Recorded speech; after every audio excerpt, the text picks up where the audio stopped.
Aujourd'hui, je veux dire merci à quelqu'un que je ne connais pas, Satoshi. Merci Satoshi d'avoir inventé le Bitcoin. Cette monnaie électronique décentralisée qui permet de faire des transactions financières sans l'autorisation de personne au milieu. Alors je dois dire que j'ai été très lent sur cette technologie. J'ai mis beaucoup de temps à comprendre. J'ai mis beaucoup de temps à comprendre comment ça fonctionne techniquement. J'ai mis beaucoup de temps à comprendre sa valeur, son intérêt.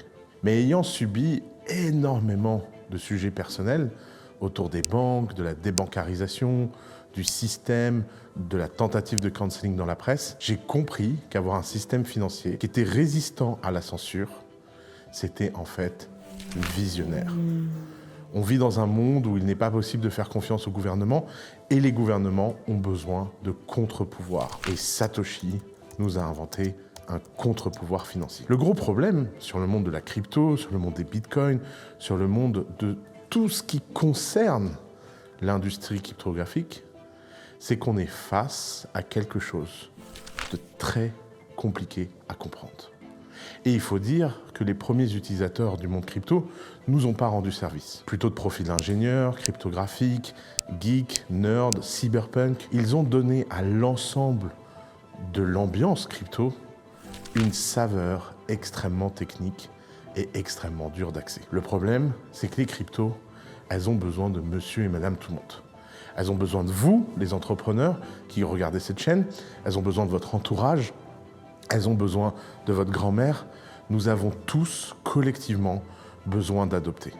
Et pour ce faire, il faut que le monde cryptographique soit plus inclusif. Et ma théorie, c'est que la meilleure façon de rendre quelque chose d'inclusif, c'est de le rendre compréhensible, avec un bon storytelling, de bonnes histoires au coin du feu, pour rendre passionnant un sujet qui a l'air a priori barbant. Or, écoutez-moi bien, c'est un des sujets les plus passionnants auxquels je me suis intéressé sur les 15 dernières années.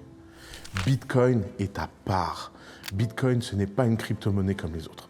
D'abord, par la mystique de son fondateur et le fait qu'on ne connaisse pas son identité et que jusqu'à présent, il ait réussi à rester secret.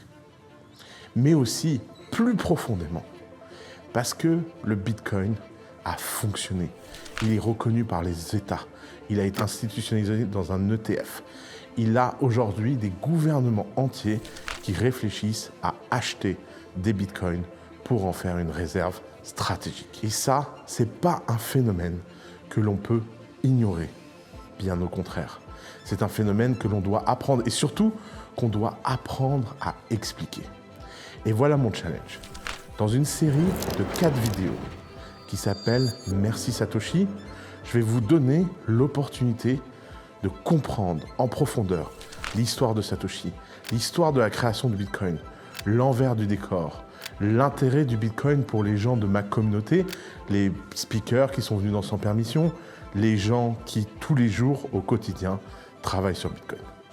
Et puis on verra dans une dernière vidéo l'avenir des crypto-monnaies et comment l'ensemble des crypto-monnaies est au fond qu'une réponse au Bitcoin. Alors cette série de vidéos, elle est un peu spéciale. C'est pas une série qui va être simplement postée sur YouTube, elle va avoir une partie publique sur YouTube, mais aussi une partie privée qui n'est accessible que si vous vous inscrivez à la newsletter. La première vidéo sera publiée lorsque le compteur du nombre d'inscrits à cette newsletter dépassera les 1000 personnes. Alors je vous invite, dans le petit lien en commentaire, à vous inscrire à la newsletter Merci Satoshi et de faire en sorte que tout le monde autour de vous puisse comprendre enfin ce qu'est le Bitcoin et se fasciner pour ce sujet en dehors des vulgates techniques habituelles. Je vais vous raconter une sacrée histoire, c'est l'histoire de Satoshi et on lui dit merci Satoshi.